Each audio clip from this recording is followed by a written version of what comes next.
Hi, my name's Holly, and I want to tell you why I'm voting for Hillary Clinton. When I was 14 years old, my 7-year-old brother was shot in the head by a kid playing with his father's gun. Years later, my best friend Danny would be gunned down in front of her 2- and 4-year-old daughters by their father. After Sandy Hook, I became an activist.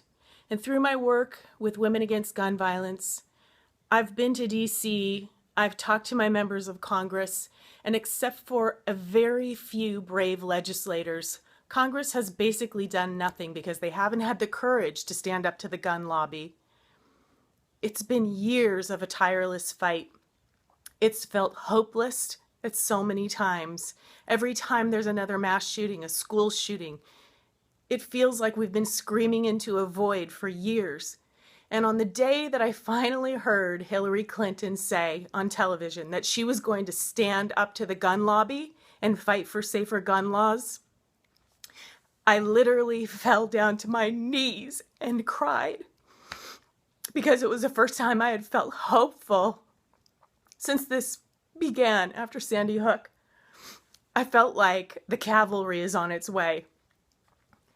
And this is not a new issue for her. I have a friend whose 6-year-old son was shot by a neo-Nazi at the Jewish Community Center back in 1999.